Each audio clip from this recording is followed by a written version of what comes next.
Mind you, Sir Mick was not the most important Brit that little Emperor Macron met today.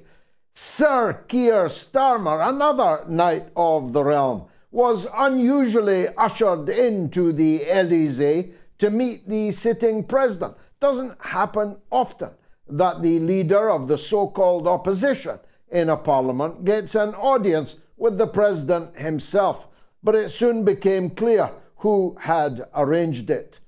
Sir Tony Blair. We're infested by these knights of the realm. Knights, I said. And why was Sir Tony Blair brokering a meeting for Sir Keir Starmer with Emperor Macron? That has now become clear also. Starmer was there to tell Macron that if he wins the next general election in Britain, which, let's face it, he'd have to be some kind of corporal clot to lose, given the state of the Conservative Party, his main priority will be to draw Britain closer. That's code for associate membership, at least, of the European Union. Because, of course, it's all going so well in the European Union. The beaches at Dover, forget it. Have you seen Lampedusa? Well, the number of arrivals in boats in the last week has tripled the population of the island, 2/3 of them being actually Africans who've merely landed on Italian territory. Prime Minister Maloney wants out of the pact with China. She's thrown her lot in with the European Union and with the United States of America, but not to the benefit of her constituents or her compatriots. Starmer intends to reverse the decision made by the largest number of British people ever to vote for anything in all of our democratic history. Mind you, that democratic history is drawing to a close. Take a look at our poll that we're running this evening. What rules the West? Google, NATO, or democracy? I'll come on to it in a minute. But on my Telegram, only 3% think democracy rules the West. On Twitter, only 8%. On the YouTube community poll, only 5%. And only 2% of those of you watching on the YouTube stream. Nobody much believes in democracy in the West anymore. Well, that's actually not strictly speaking true. Nobody much believes in the people who sit at the top of the so-called democracies in the West. If it's a question of government of the people, for the people, by the people, who would in their right mind turn that down? But when you see what it produces, little soldier Schultz and bonkers Baerbock, little Macron, little Sunak, I'm not sure which of these is the shortest, metaphorically or literally. When you see Joe Biden at the United Nations like a demented robot that has gone haywire, I was waiting for his arms to begin to clunk like his voice clunked. The funniest part of it was when in the middle of a literally indecipherable rant that no one in the auditorium could understand a word of, he said 3 words suddenly, clearly. And those 3 clear words were, "Let me be clear." And people started to laugh in the auditorium. "Let me be clear," said Joe, the robot, when in fact everything he'd said before and after was as clear as a door painted black. The United Nations is a farce. In fact, it was comedic as I watched this week. The Israeli ambassador picked up a rather tawdry-looking paper placard and started marching down the aisle in protest at the speech being given by the president of Iran.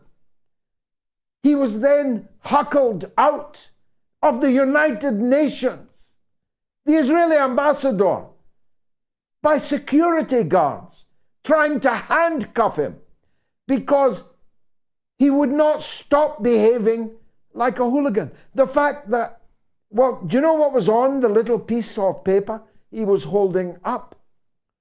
It was in support of women in Iran, while the government he represents at the United Nations is murdering women almost on a weekly basis, murdering women journalists, some of them American citizens, shooting teenagers dead in their beds this morning in Jenin. He's representing one of the most bloodthirsty, murderous regimes on the earth, and he's disrupting the proceedings of the United Nations in protest at the president of Iran. Now, of course, Zelensky arrived. He has $27 billion more to pick up for a few dollars more. He'll turn up anywhere. But the audience listening to his unhinged speech spoke volumes about the paling, fading support for his regime. In the United Nations, in the media, amongst the political class, even amongst the governments of America's vassal states, in Europe, in Japan, in Australia, and perhaps most crucially, his fading support within the armed forces of Ukraine, who increasingly have had enough of this poisoned dwarf and his larcenous government, looting $1 in every $3 that arrives, selling military equipment destined for the front on the dark web and to any armed robber, any criminal gang, any terrorist outfit that will purchase them. If you want a measure of how people are falling out of love with the former porn actor Zelensky, you could look at the audience 3/4 empty when he addressed the United Nations, or you could look on the front page of the New York Times on the day he arrived in New York. No coincidence there. A special New York Times investigation has shown that the murderous missile attack on a marketplace in Donetsk, which killed 15 people and maimed 17 more, when Blinken was in Kiev, which was denounced by Blinken and Zelensky and echoed, parroted throughout the Western mainstream media, turned out not to have been a Russian missile at all. It was not Russia that murdered these people in the marketplace. It was Zelensky himself, either through incompetence, that's possible, or any deliberate provocation in the presence of Blinken. All these people's blood was spilt. Fair play to the New York Times, and great timing. They revealed the entire miserable canard on the front page of the Times on the day that Zelensky arrived in New York. For me, the United Nations is a pale shadow of what it once was and what it was supposed to be. When I was young, Everybody in the world knew the name of the Secretary General of the United Nations. He was never off the TV, never out of the newspapers, always shuttling here and there, trying to bring peace where there was conflict, trying to broker deals and agreements, to keep a lid on the simmering tensions of the Cold War world. Who knows who's the Secretary General of the United Nations now? Do you know? Can you pronounce his name? Have you heard about his fear of flying? Well, he must have a fear of flying because he never leaves New York. He doesn't intervene in any conflict anywhere in the world.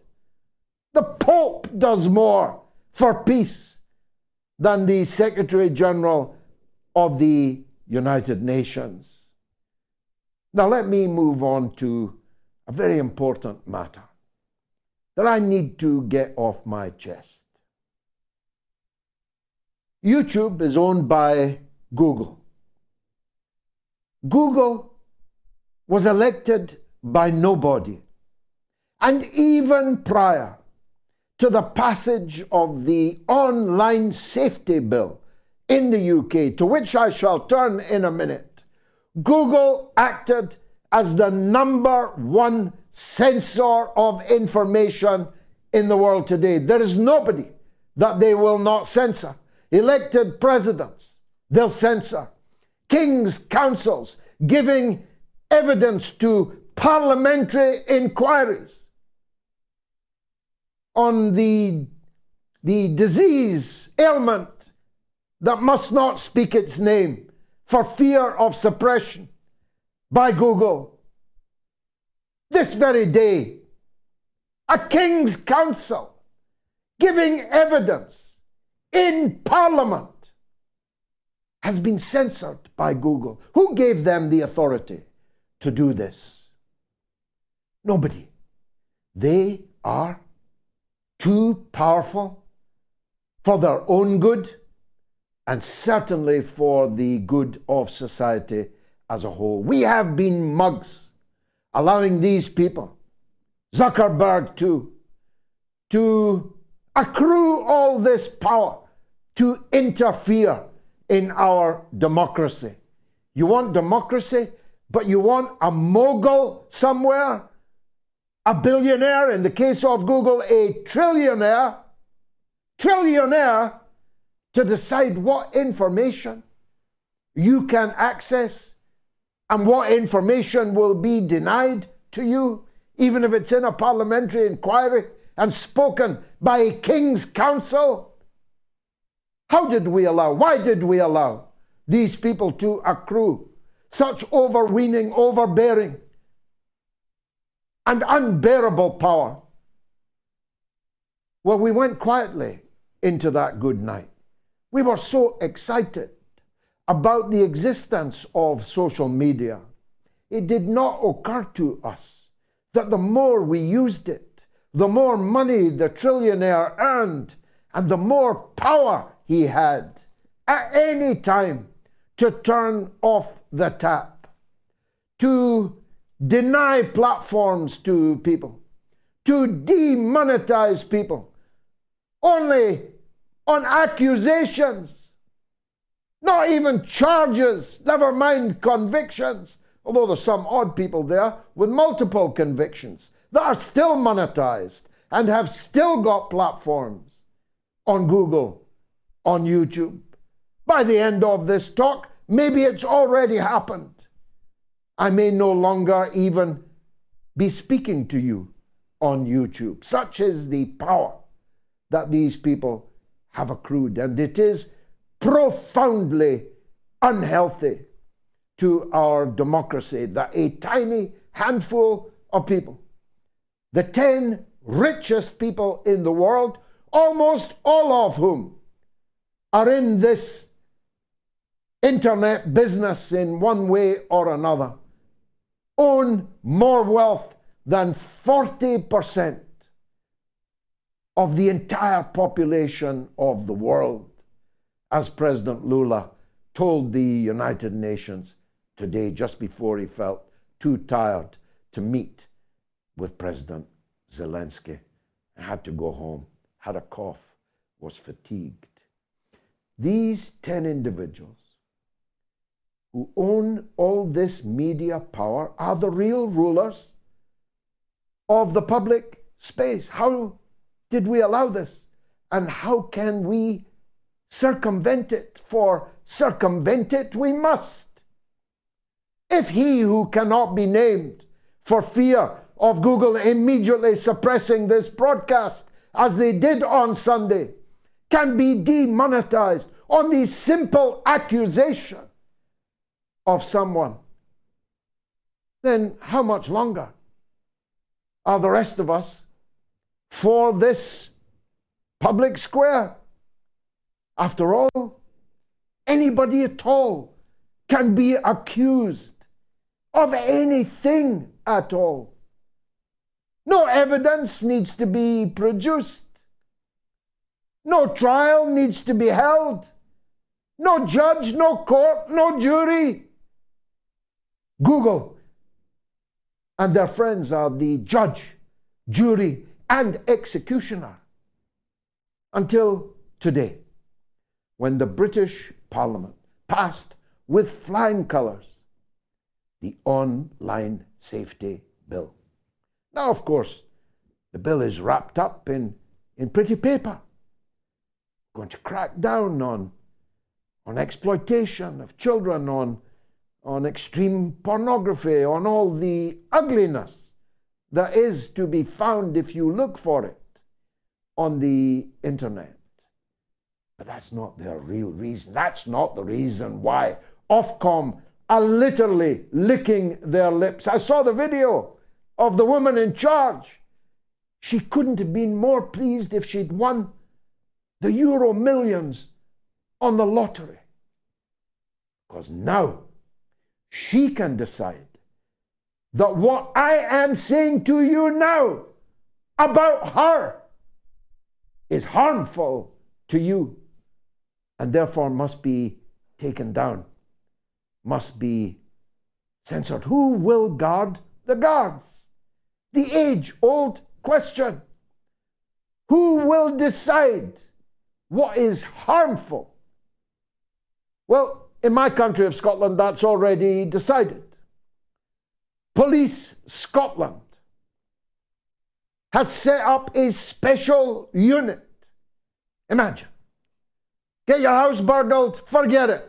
Here's a crime number, claim off the insurance. Your car stolen, ditto. Your face slashed in the street.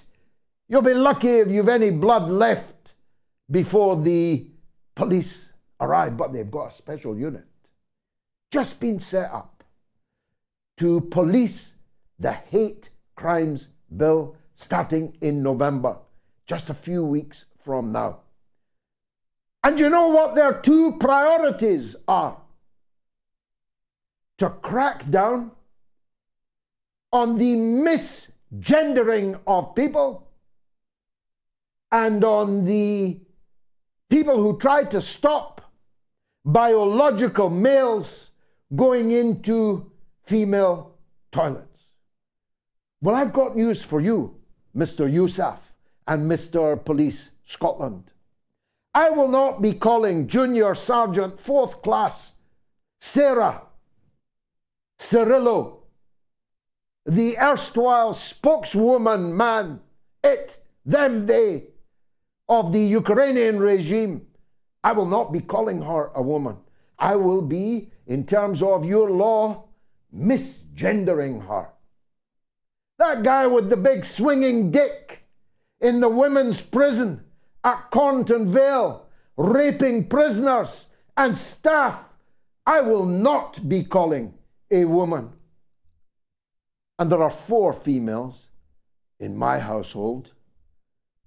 And if I see any man dressed as a woman lumbering into the ladies' lavatory when they're inside, I'll be stopping him, her, it, they, them. All right. I'll stop them with extreme prejudice. They'll have to climb over me to get into that lady's toilet.